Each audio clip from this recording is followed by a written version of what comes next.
नमस्कार. सरस्वती स्कूलमध्ये सर्वांचं खूप खूप स्वागत आहे. आज आपण एका भन्नाट पुस्तकाबद्दल बोलणार आहोत.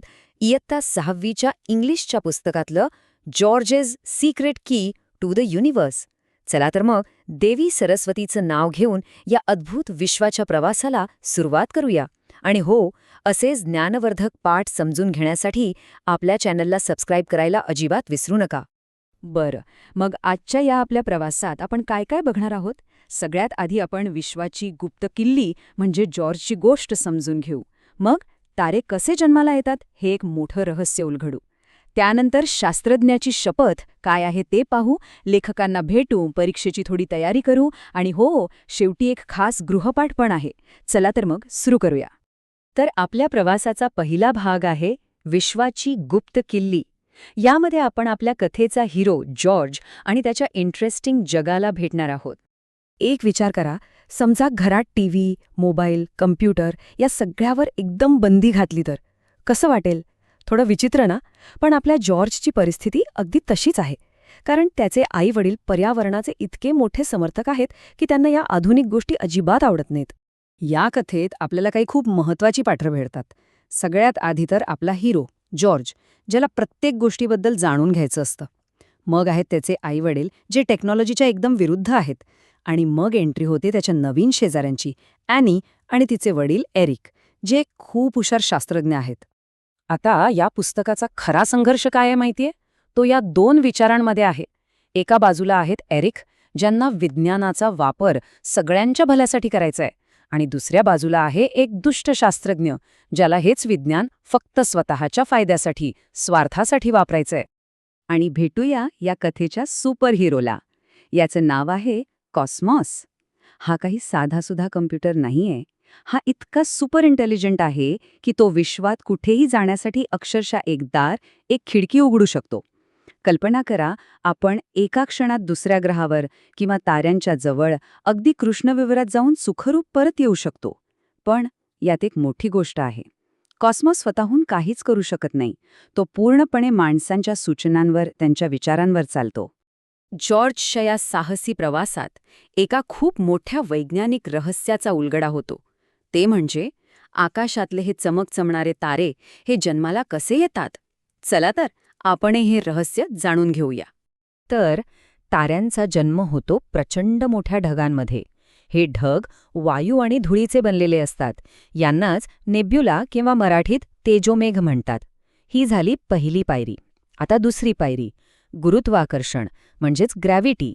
ही शक्ती या सगळ्या धुळीच्या आणि वायूच्या कणांना एकमेकांकडे ओढायला सुरुवात करते. जसं लोहचुंबक खेचतं ना, तसं. आता हे सगळे कण एकमेकांचा जवळ येऊ लागल्यावर काय होतं?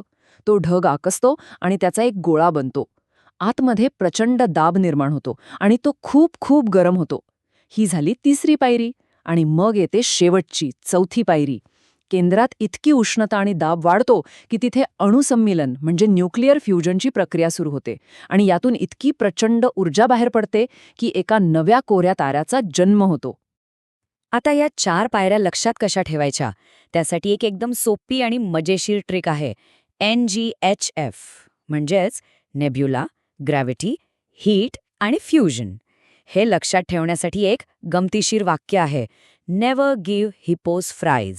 म्हणजे पाणघोड्याला कधीच बटाट्याचे फ्राईज देऊ नका. बघा किती सोपं आहे. चला, आता या पुस्तकातल्या एका सगळ्यात महत्त्वाच्या भागाकडे वळूया. तो म्हणजे शास्त्रज्ञाची शपथ. कारण म्हणतात ना, जेव्हा मोठं ज्ञान मिळतं तेव्हा मोठी जबाबदारीसुद्धा येते. एरिक जॉर्जकडून एक शपथ घेतो. आणि ती शपथ आहे, मी वचन देतो की माझ्या ज्ञानाचा उपयोग मी संपूर्ण सजीव सृष्टीच्या भल्यासाठीच करेन. त्याचा वापर मी कधी माझ्या स्वार्थासाठी किंवा कोणाचं नुकसान करण्यासाठी करणार नाही. खरं तर हाच या पुस्तकातला सगळ्यात महत्त्वाचा संदेश आहे. म्हणजे बघा, यातून आपल्याला काय शिकायला मिळतं? तंत्रज्ञानापासून पळून जाणं हा काही उपाय नाहीये. तर विज्ञानाचा वापर कसा करायचा हे महत्त्वाचं आहे. तो सहानुभूतीने, जबाबदारीने आणि आपल्या पृथ्वीची काळजी घेत करायला हवा. हीच तर आहे विश्वाची खरी सिक्रेट की. बरं, इतकी छान गोष्ट लिहिली कोणी आहे? चला, त्या लेखक पिता-पुत्रीच्या जोडीला आपण थोडक्यात भेटूया. या पुस्तकाचे लेखक आहेत दोघेजण. एक आहेत स्टीफन हॉकिंग, जे ब्लॅक होल्सवरच्या त्यांच्या संशोधनासाठी जगभर ओळखले जातात. ते एक महान वैज्ञानिक होते. आणि त्यांच्यासोबत आहेत त्यांच्या कन्या लुसी हॉकिंग. त्या एक उत्तम लेखिका आहेत, ज्यांनी विज्ञानासारख्या अवघड विषयाला गोष्टींच्या रूपात मांडून मुलांसाठी एकदम सोपं आणि इंटरेस्टिंग बनवलं आहे. विश्वाचा हा प्रवास नक्कीच आवडत असेल, नाही का? जर आवडत असेल तर सरस्वती स्कूलला अजून जास्त विद्यार्थ्यांपर्यंत पोहोचायला मदत करा. त्यासाठी फक्त या विश्लेषणाला एक लाईक करा आणि आपल्या चॅनलला सबस्क्राईब करा. चला तर मग, आत्तापर्यंत आपण जे काही शिकलो ते किती लक्षात राहिले आहे हे पाहण्याची वेळ आली आहे. करूया का थोडी परीक्षेची तयारी? Okay, quiz time. पहिला प्रश्न आहे, जॉर्जचे आईवडील आपल्या पृथ्वीला वाचवण्यासाठी काय करतात? आठवते का? आणि दुसरा प्रश्न, तो सुपर कम्प्युटर कॉस्मॉस काय काय करू शकतो? जरा आठवून बघा, आपण यावर बोललो आहोत. आता थोडं ग्रामर बघूया. परीक्षेत हमखास विचारला जाणारा एक सोपा नियम. ॲडजेक्टिव्ह म्हणजे विशेषणाचं ॲडवर्ब म्हणजे क्रियाविशेषणात रूपांतर कसं करायचं? अगदी सोपं आहे. बहुतेक वेळा शब्दाच्या शेवटी फक्त ly लावायचा, जसं की अनएक्सपेक्टेडचं होतं अनएक्सपेक्टेडली. आणि याच नियमावर आधारित हा स्पर्धा परीक्षेमधला प्रश्न बघा. फॉर्च्युनेट या ॲडजेक्टिव्हचं ॲडवर्ब काय होईल? अगदी बरोबर, आपण शेवटी ली लावणार आणि उत्तर येईल फॉर्च्युनेटली.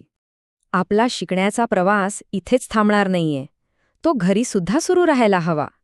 म्हणूनच आता वेळ आहे आजच्या गृहपाठाची. आजचा गृहपाठ पण खूप इंटरेस्टिंग आहे. पहिलं काम, स्वतःची शास्त्रज्ञाची शपथ तयार करायची आहे, फक्त 2-3 वाक्यात. विज्ञानाचा वापर चांगल्या कामासाठी कसा कराल हे त्यात लिहायचं आहे. आणि दुसरं काम आहे व्याकरणाचं. तुमच्या इंग्लिशच्या पुस्तकातून कोणतेही 5 ॲडजेक्टिव्ह शोधून त्यांचं ॲडव्हर्बमध्ये रूपांतर करायचं आहे. आणि जाता जाता एक प्रश्न, जर खरंच हातात विश्वाची किल्ली लागली तर सगळ्यात आधी काय शोधायला जाल? नक्की विचार करा हा. सरस्वती स्कूलच्या आजच्या पाठात सहभागी झाल्याबद्दल खूप खूप धन्यवाद. हे विश्लेषण आपल्या मित्रमैत्रिणींसोबत शेअर करा, लाईक करा आणि चॅनलला सबस्क्राईब करायला विसरू नका. भेटूया पुढच्या भागात. तोपर्यंत शिकत रहा आणि नवीन गोष्टींचा शोध घेत रहा.